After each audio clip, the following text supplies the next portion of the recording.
બાંગ્લાદેશમાં શેખ હસીના સરકારને અલોકતાંત્રિક રીતે બરખાસ્ત કર્યા પછી રચાયેલી સરકાર દ્વારા હિન્દુઓ પરના અત્યાચારોમાં ભારે વધારો થયો છે. હિન્દુ ધાર્મિક સ્થળોને નિશાન બનાવીને તોડફોડ કરવામાં આવી રહી છે.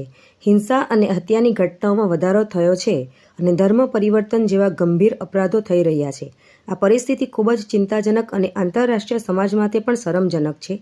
સરકારની જવાબદારી છે કે પોતાના નાગરિકોની સુરક્ષા કરે અને કોઈપણ પ્રકારના અત્યાચારોને રોકે.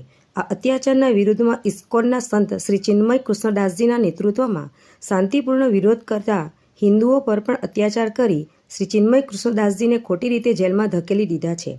આ અત્યાચારના વિરોધમાં ઠેર ઠેર વિરોધ પ્રદર્શન યોજાઈ રહ્યા છે. ત્યારે અંકલેશ્વર સમસ્ત હિન્દુ સમાજ અને સંતો દ્વારા આજરોજ ધરણા અને આવેદનપત્ર પાઠવવાનું આયોજન કરવામાં આવ્યું હતું.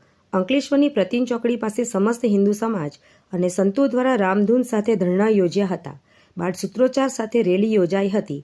આ રેલી પ્રતિન ચોકડી પાસેથી નીકળી તાલુકા સેવા સદન ખાતે પહોંચી હતી અને પ્રાંત અધિકારી ભવદીપસિંહ જાડેજાને આવેદનપત્ર પાઠવ્યું હતું અને બાંગ્લાદેશમાં હિન્દુઓ પર થતા અત્યાચારોને તાત્કાલિક બંધ કરાવવા ઇસ્કોનના પૂજનીય સંત શ્રી ચિન્મય કૃષ્ણદાસજીને તાત્કાલિક મુક્ત કરવા પ્રયાસ કરવામાં આવે.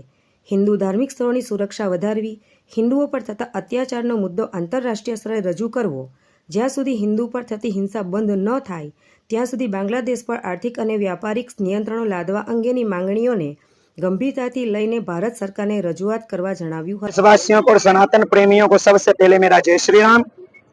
जिस प्रकार आज अंकलेश्वर के जीआईडीसी के इस प्रतिन चौकड़ी के ऊपर धरना प्रदर्शन और आवेदन पत्र दिया जा रहा है, आप सभी देशवासियों से मेरा यही निवेदन है कि आप सब भी अपने अपने घर से निकल करके ऐसे ही धरना प्रदर्शन करके आवेदन पत्र दें, ताकि बांग्लादेश में हो रहे हिंदुओं के ऊपर, सत्य सनातनियों के ऊपर हो रहे अत्याचार के लिए हम लोग एक होकर के लड़ेंगे तो हम लोग को बचाया जा सकेगा, हमारे सनातन को बचाया जा सकेगा।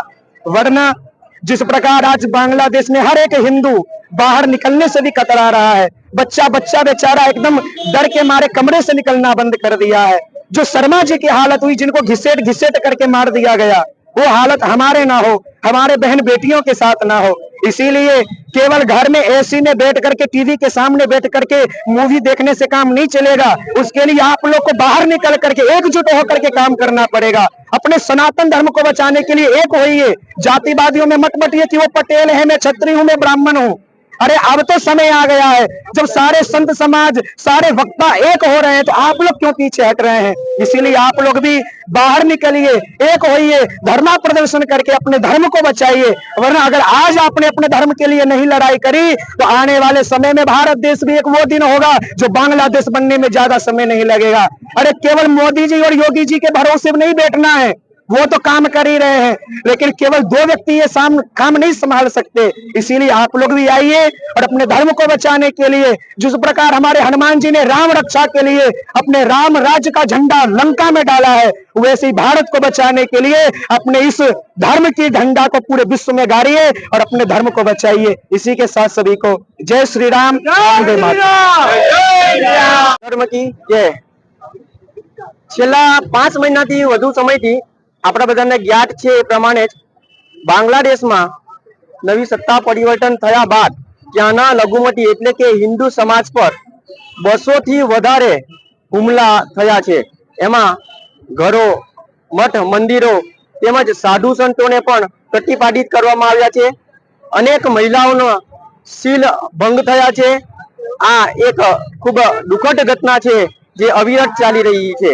હમણાં છેલ્લા 1 મહિનાથી ત્યાંના ઇસ્કોન મંદિરના સંત ચિન્મય કૃષ્ણદાસજીની પણ રાષ્ટ્રદ્રોહના કેસમાં એક ખોટી ધરપકડ કરવામાં આવી છે। એ પણ એને અમે અંકલેશ્વર હિન્દુ સમિતિ દ્વારા એનો વિરોધ કરીએ છીએ।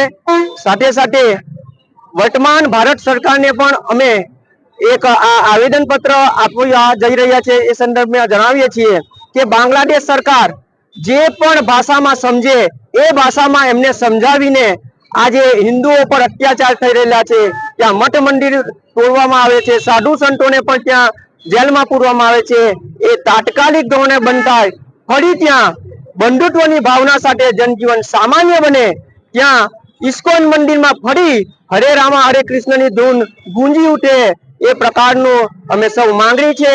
ભારત માતા કી જય, વંदे मातरम।